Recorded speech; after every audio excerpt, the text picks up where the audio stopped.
Welcome, everybody. We got a exciting, jam-packed, LA-filled show. As you know, it depends on when you're watching this, right? But the Dodgers this week have become the 2020 World Series champions.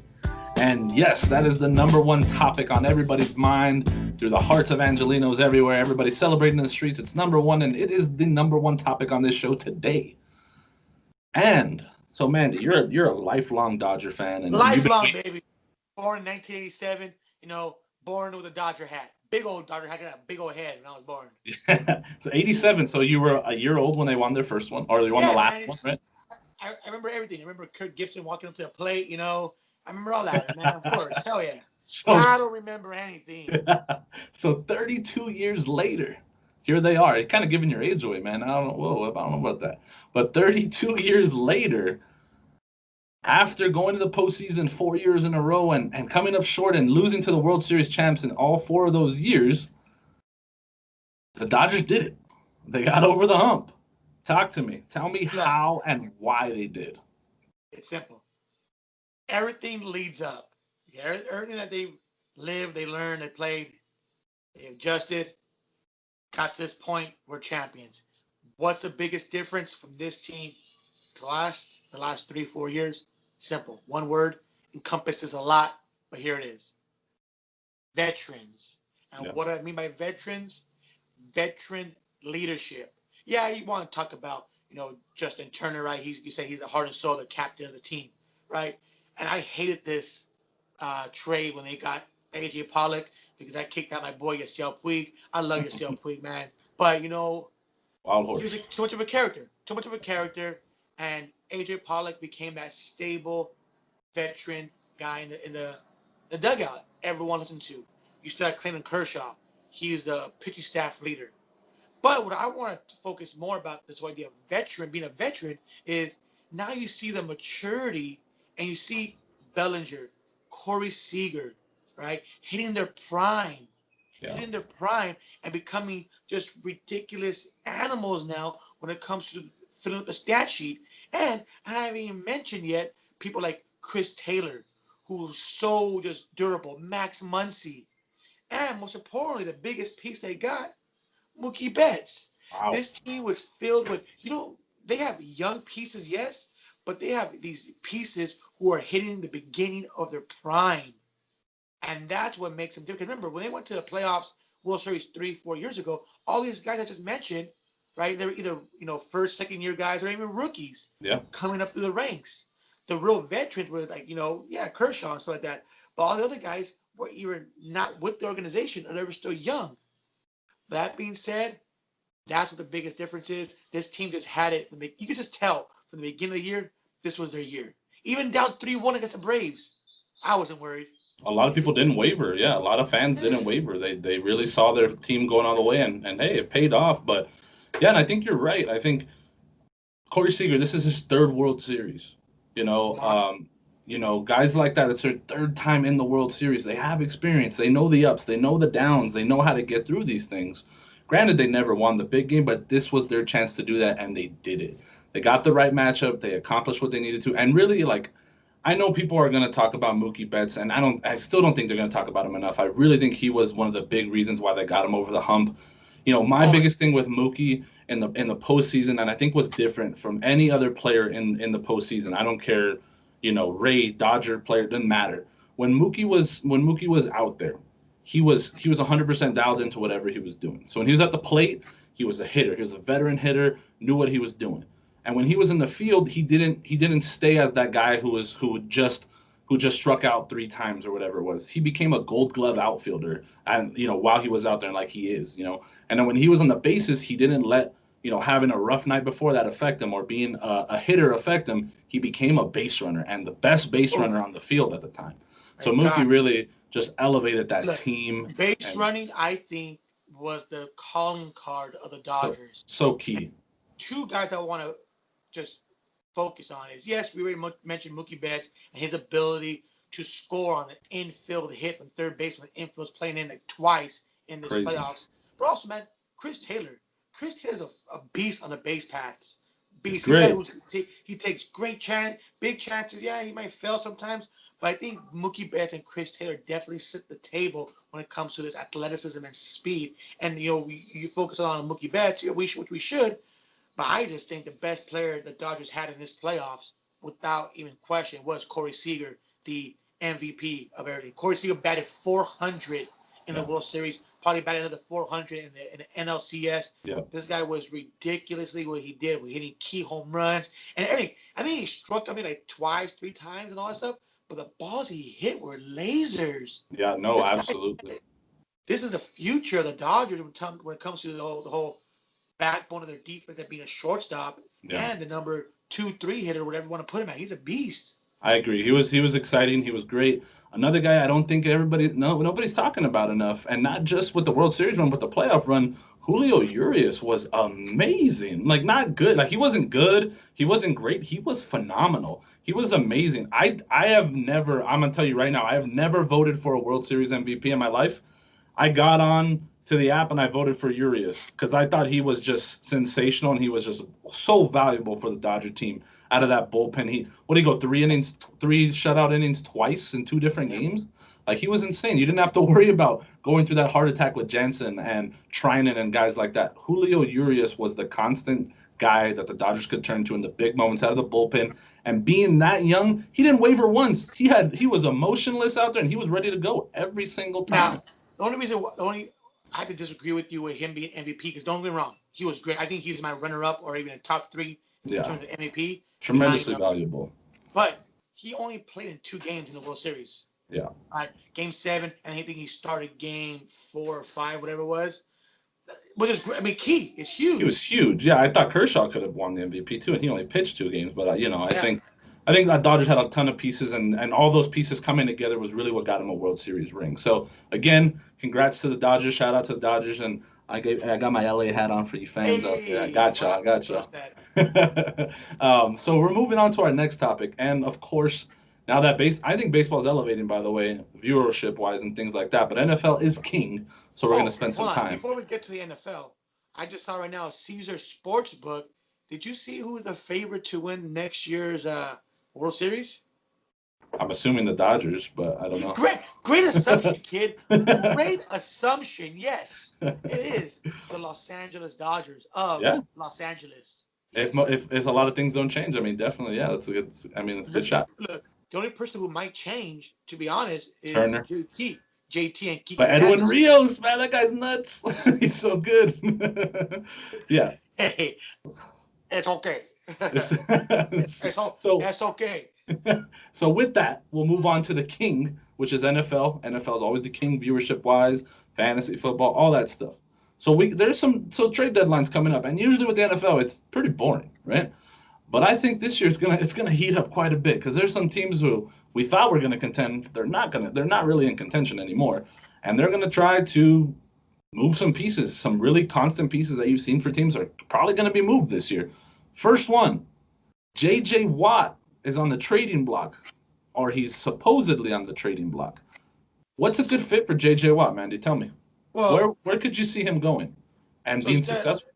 you got to be successful to make a huge impact. You have to find a team that has a really good offense that's going to play in front. That's going to play with the lead, So he can right? rush the passer. So he can rush the passer, right? Just do what he does best. Bull rush, use those big old 4x4 arms he has to just rip through. Country boy. Yeah, man. So if I had to pick a team, look, why not the Tampa Bay Buccaneers? They have Yeah. all those. They have all those weapons on the offensive side, and you throw him in with Tampa Bay, and man, let him go to work out there, right? With Tom Brady and all those weapons they have on the outside now with Antonio Brown and Yeah. Goodwin and all those guys, man. Play with the lead and let JJ Watt do his thing. Whew, that is Yeah. scary. For me, it wasn't a big team I was thinking of in my head, just because I don't know if they're one of those teams that want to give up draft capital, you know. But yeah, he would fit. I mean, he definitely would fit. They have a good deep line already, but he would. I mean, you got to add to it, right? Depth is always good. I think Uh, he would be great for the Green Bay Packers, who need a pass rush, who have a decent one, but could use an inside guy. And the Packers, they don't really draft well. I mean, they draft some guys well, but they miss a lot. So this would be a good way for them to add to that pass rush. And like you said, they're going to play ahead. They got Aaron Rodgers and a lot of good pieces there. So why I not like J.J. Watt to the Packers? yeah. Also, what college did he go to? J.J. Watt went to. Oh my God, I'm drawing a blank. Hold on. All the Ohio, Watt no. brothers went there. Oh my gosh, was it Ohio? No. Nope, Wisconsin. So Wisconsin. Yes, I knew it was Big Ten.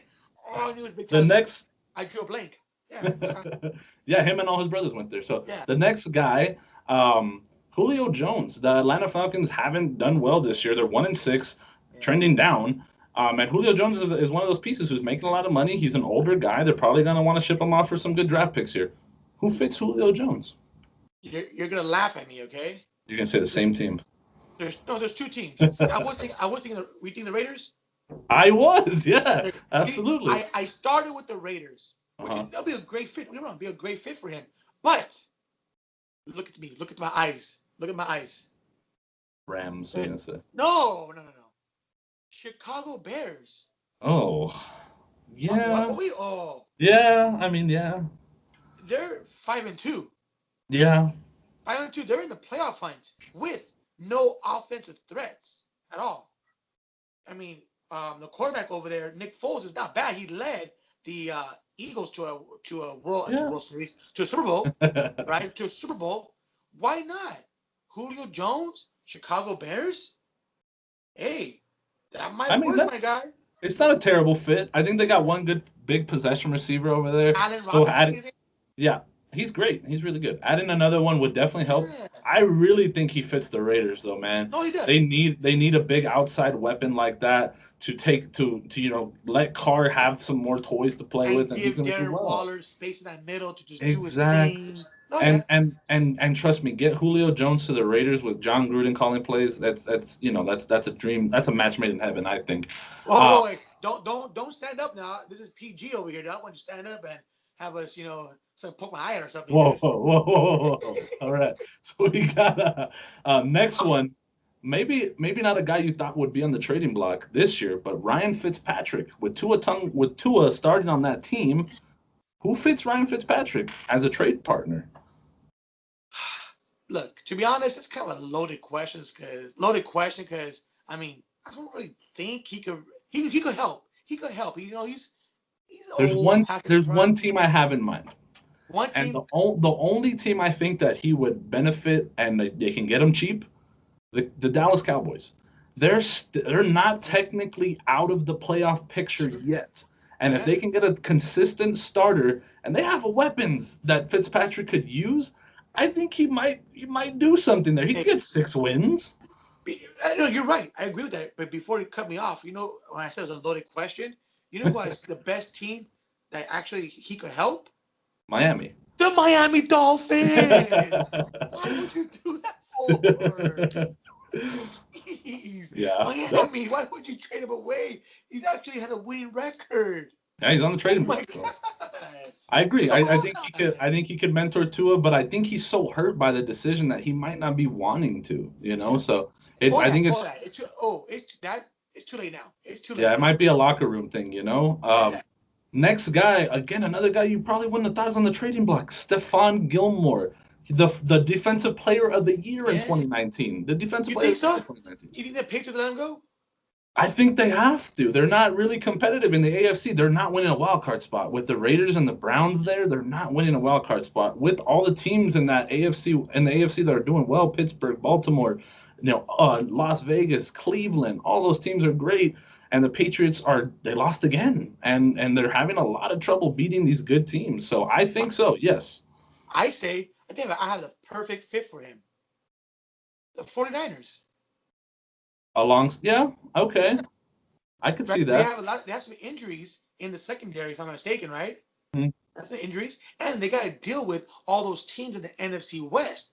The Rams with their offense, the Seattle Seahawks with their offense, and the Cardinals still. Yeah, I I agree. I could think see I that. think the 49ers is a great fit for Gilmore to get the 49ers that defensive presence that they hung their hat on for so many years. Yeah, I think a better fit Okay. stays in the NFC West, and I think if he plays for the Rams, You put him opposite Oh, Jalen Ramsey, oh yeah, but see, and but see, here's my thing on why he fits them. Jalen Ramsey, while he's a great player, phenomenal, yeah, world class athlete, he's kind of immature. And I think if they put kind him of, next, I think kind of. I think if they pair him with a guy like Stephon Gilmore, who is he's just a hardworking, lunch pail guy who's going to come into work every day and work super hard. I think you'll learn a lot from Stephon, and not just technique wise, but how to become a consummate professional every single week. So I think Though he fits that system well. I love it. I love your that idea. The Rams can never do it because the Rams have absolutely no draft picks to give That's up. true. That's So true. yeah, Very wishful true. thinking. But Yeah, yeah, exactly. But maybe they can give up an offensive lineman or something. I don't know. no. Hey, But look again. Look at me. Look at me. give up Best offensive line in football right now? maybe one of the best. No, One of the no, best. no. The best. One of the best, I would The say. best. 49ers kind of beat them up, but. Evan Engram, the big tight end. Oh, where did Evan Engram go, by the way? I forgot to ask you. Evan Ingram. Okay, I remember him coming out of college. He was like a early round draft pick. I remember I drafted him in my fantasy draft, like in my tight ends. Yeah. Evan Ingram, Miami? No. Nope, he went to Alabama. So Okay, my bad. Evan Engram, where does he fit and why? So you need a team that needs a tight end, right? A tight end. Um, that's a great question. I mean, that's a tough one for me. I'm not gonna lie. I'm not gonna I front. have one. I have one, and maybe you could build off of it. Go ahead. I think he fits the Tampa Bay Buccaneers. Again, I know they have weapons and all that good stuff, which is great, but the Tampa Bay Buccaneers do a lot of two tight end sets. And before he got hurt, OJ Howard and Gronk were doing a lot of together routes. You know what I mean? And giving Tom Brady another athletic tight end never a bad thing. He used to have Hernandez and Gronkowski together, and All I right. think yeah, RIP. Gronkowski, and I think adding Evan Engram with more speed, running different routes than Gronk can, I think it would help the Buccaneers the most, to be honest, out of anybody. Because right now they're starting Cameron Braid opposite of Gronk, and he's just not athletic enough to keep up with that offense. So that's who I think. Hey, why not? You know what? I'm going to go out on a limb here. The Eagles. The Eagles have like no weapons at all. They have absolutely And their nothing. their first two tight ends are both hurt on the Yeah, IR. exactly. So why not get the Eagles? Right? Every team in the NFC East is still alive. Yeah, Why absolutely. not? That would give you at least. That would give Nick Foles some kind of offensive threat. Carson He, Wentz. Carson Carson. Wentz, Carson Wentz, Nick Foles, Armando Fernandez. Anybody could play quarterback for the Eagles. It'd be the same result. Okay, same Big result. facts. Big facts. Yeah. So I Gee. agree. That's not a bad choice. I like that one. I didn't ask you about Fitzpatrick and Julio Jones. What colleges did they go to? Fitzpatrick went to Alabama also, right? Fitzpatrick went to Harvard. Oh, oh my God. No, wait, no. See, there is a defensive back named Minka. Fitzpatrick, Minka right? Fitzpatrick. Yeah. Yes, he went to Yeah. Alabama. He Okay, did. He that's right. did. Yeah. Yes, I knew that the quarterback Fitzpatrick did go to Harvard. Yes, I don't What know about why. Julio? What about Julio? Wow, that's embarrassing. Yeah, that's This pretty guy's bad. look at me. Look, last night, I didn't get home till late. We were partying in the streets of Sunset and Vince Scully Drive. Okay, all day teaching, Zoom. I'm tired. Okay, I'm tired, It but I'm wasn't still bad. doing the show. I'm committed. So, what was your question? What was the other guy you said? Julio Jones.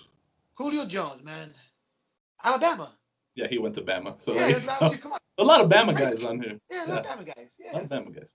But so the next spot we're going to talk about is the fantasy minute here. Wait, hold on. What's that Mud say?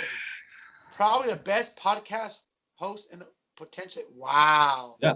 Shout out to my wife, Crystal And it has our logo too. Padilla. Yeah, it's got a little logo on there. So shout out to my wife for the best mug ever. Hey, shout out to But Christopher. Shout out to Christopher getting one also. Yeah. well, Thanks, Crystal. they don't make one that says co-host. So sorry about that, but so the next segment here is we're gonna move into the fantasy minute, which I got away from last week, but I have something great for you guys, and I'm telling you it's great. These are deep dive waiver options for you, and if you're in deep leagues, 16 teams, 12 team, 14 teams, stuff like that, these are gonna work for you, and they're gonna work for you well. Before you continue, one quick thing. Shout out Cam Newton. Thanks, my guy. Negative 2 points as a quarterback. -2. I'm done. Go ahead. Oh man, so that's why you listen to me for fantasy Big advice, and shout not out. man, and not Big shout Mandy. out. Because the guy that I talked about in week one, TJ Hawkinson, scored a last minute touchdown. He was great. But the two guys that I really like, you got to get on the waiver wire if they're not picked up already on your league. And they might not because these are deep guys. Rashard Higgins. Know the name. You probably don't know it. He's a third-year receiver for the Cleveland Browns. What happened to the Cleveland Browns last week? OBJ is gone for the year. Yeah, he's gone for the year. I would also throw in their tight end, Bryant, in here. He had 2 touchdowns. But Rashard Higgins ate up so many targets. He had 7 catches and 110 yards last week.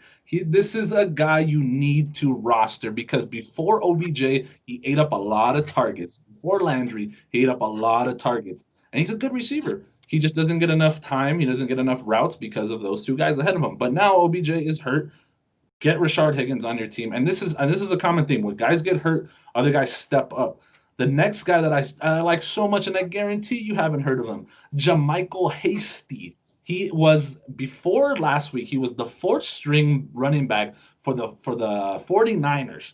Okay, and he wasn't even rostered. He's an undrafted free agent out of, Matt, you don't know, Baylor. He came out of Baylor. He's out of Baylor with Matt Rule. So JaMycal Hasty. Why do I like JaMycal Hasty so much? It's the same reason why, because Jeff Wilson Jr. was so good last week. He scored 3 touchdowns, but he's gone. He's out 2. Tore his ACL, I believe.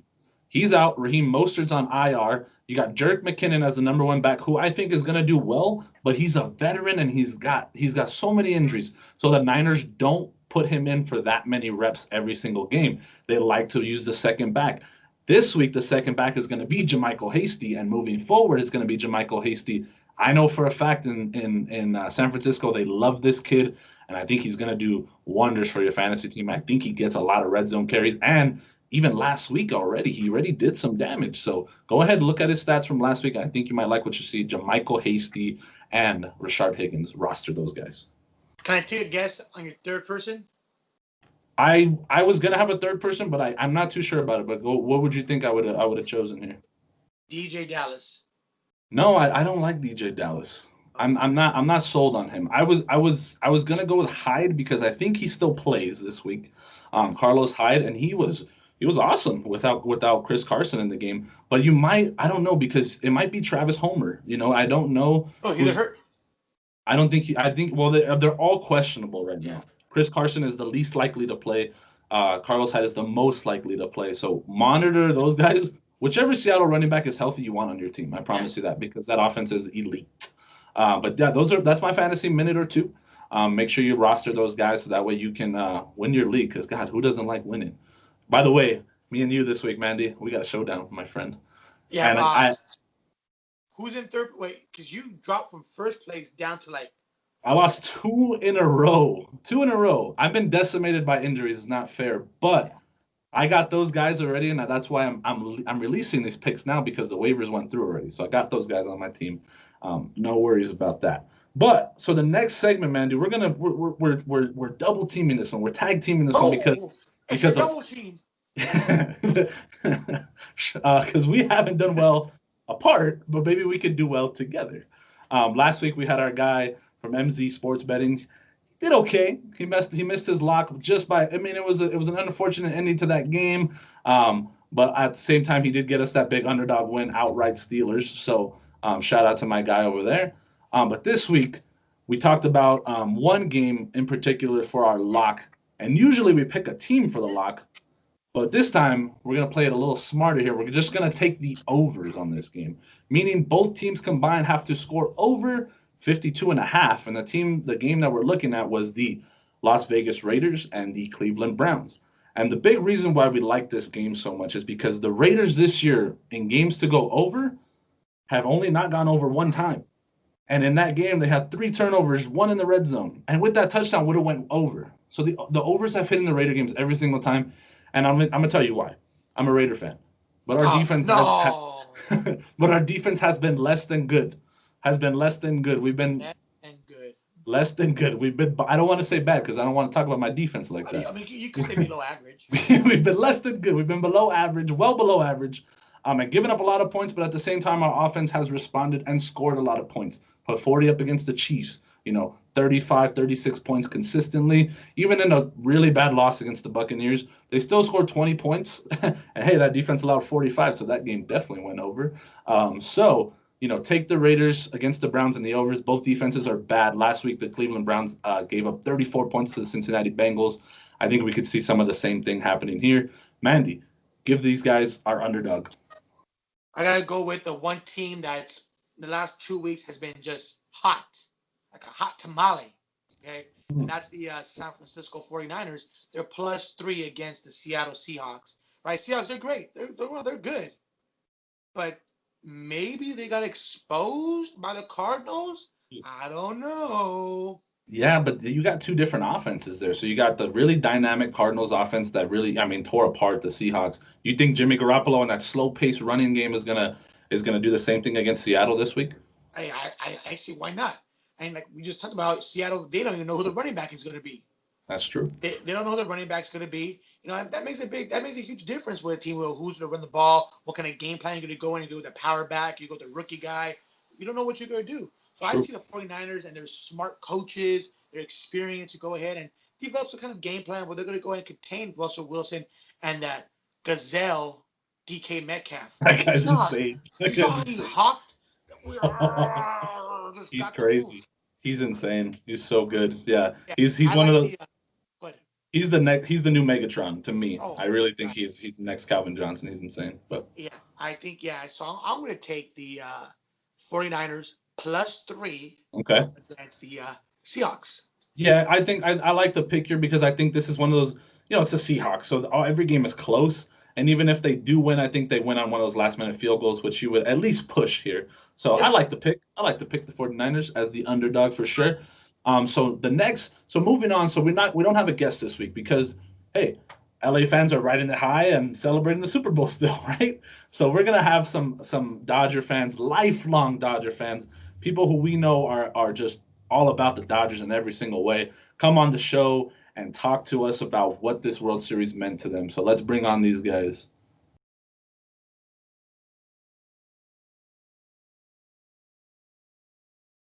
All right, bringing on first my boy Ivan Limeta, one of the biggest Dodger fans I know let's from high go. school. Yes. So Ivan, I got one question for you, man. You're a lifelong Dodger fan. You haven't seen them win a World Series yet, but they finally did it. They won one.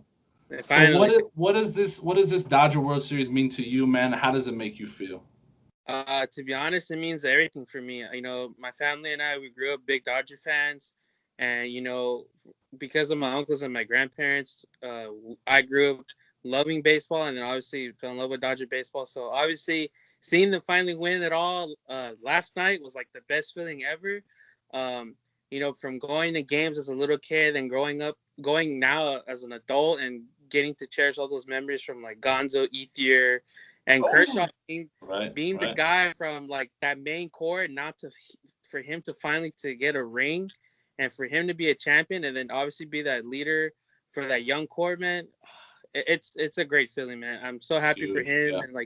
and the rest of the team and the organization. But it just feels nice to know that they brought a championship back to LA, and then they just brought pride. Like right. to know that your Dodgers and the Lakers too. Like I can't leave them out. Bring a championship back to the city. Like you're so proud to be an Angelino, man. Like you feel like you're on top of the world. Like seriously, like Absolutely. no other city can say that both their basketball team and their baseball team won a ship for their city. So like when people ask me where you're from, be like, I'm from LA, baby, the city of Right. champions. So you You didn't you champ can't out. deny. My question to you is how good it make you feel, you and your family, to have Julio Urias get that save on Game 6? It brought a lot of orgullo, as we say, to our family, Oh, man. Because it's dope, man. Knowing that a Mexican helped the Dodgers win the World Series even better, and then my uncles and my grandparents, they got to see Fernando Valenzuela pitch for the Dodgers too. So it's Yeah. like it's just so nice. And then hopefully, like we also get to see Victor Gonzalez in that rotation, the bullpen or in Absolutely. the starting lineup in a year or so. So I'm excited for both Julio and Victor. And then who knows, another lefty from Mexico could come up too. So we'll see. hey, let's All go. right, yeah, man. Thank you for joining us and letting us know what this World Series meant to you, my guy. Appreciate it, man. Thank you for having Hey, me. Later.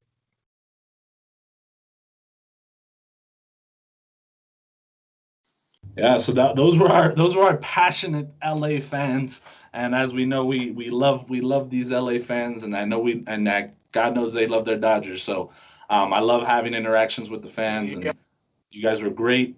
We look forward to doing this in the future. We should have done this with the Laker fans, but you know what? You guys are the same fans, so we're talking to the same people here most of the time. Potato, potato. Exactly. So we're moving on to the next segment, the segment that everybody loves, and the segment that last week Chooch did not do so well, and Mandy did a good job. The next segment, moving up on the Next Man Up Sportscast, is Rapid Fire Sports Trivia with Chooch and Mandy. So not Let's bad. go. So last week, Mandy, you were pretty good. I'm not gonna lie, you were pretty good. You That did was good. great. Yeah, you were pretty good. So this week we have a new setup. So the first question is going to be a historical or statistical question. Next will be a question of what college did this certain player go to, and the last one will be like a topical question, and it'll be kind of random and a little trivial and kind of bonusy. So hopefully we have some fun with that, and you guys learn something new. So your first question, Mandy, is which player has the most hits all time in the postseason, not in one postseason, all time in the postseason. Because as we know now, Randy Arawenza has the most hits in one postseason with 29. So home runs or hits? Home runs and hits. He has both. Yeah. Okay. Who's behind him? Do you know who's second? Actually, that's just a random one, but. And home runs? No, in hits all time. Too long. Pablo Sandoval. Good job. So who has the most hits all time in the postseason? All time, all postseasons put together. Who has the most hits? I want to go with the captain, Derek Jeter. Derek Jeter is the answer. That's correct. That's good. That's pretty good. All right. What is mine? Your question. Again, softball questions. I think they're softball questions. We'll see. We'll find out. Who is the all-time leading touchdown person in Raider history? In Raider history? Who has the most touchdowns in Oakland, LA, Vegas, Raider history? That's a good one. Okay. So I know the most points all time is Janikowski. Touchdowns. It's got to be Rich Gannon or Jerry Rice. Maybe Tim. I'm gonna say Tim Brown. No. Jerry Rice. I'm gonna say Tim Brown. Tim Brown. I can't believe you said Jerry Rice. I was thinking out loud. And Rich Gannon was like a Raider for like 4 years, dude. Tim Brown. That's my guess. Yeah, well, you're wrong.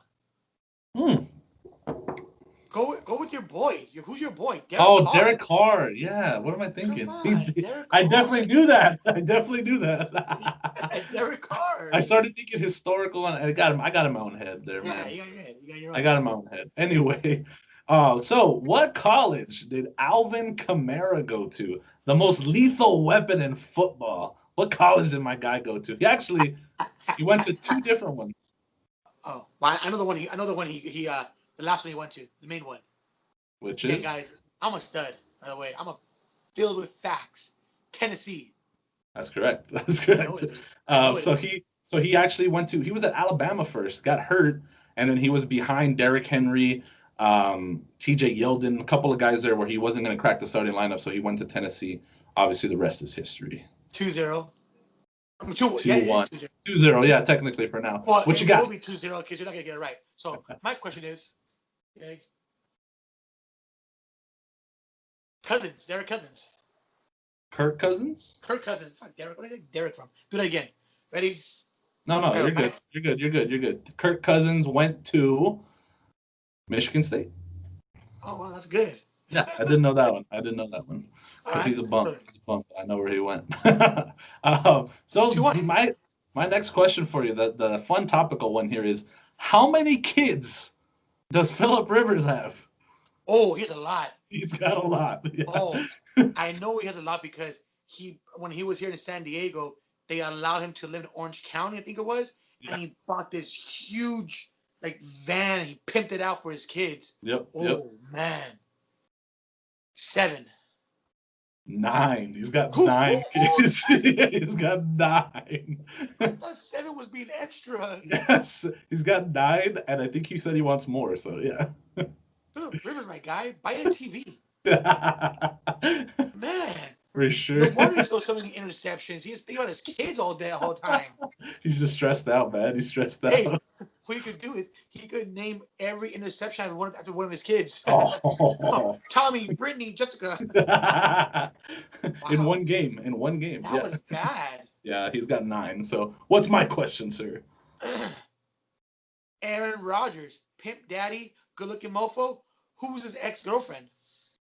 Oh, the GoDaddy girl, right? Danica Patrick. Oh, you got Yeah, race car driver. it. And he said he's so much happier being single.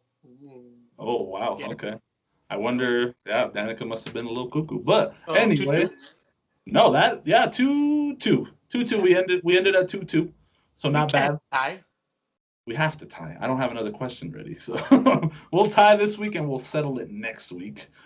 So Mandy, we did rapid fire. You know, we talked to some LA fans. We did our lock.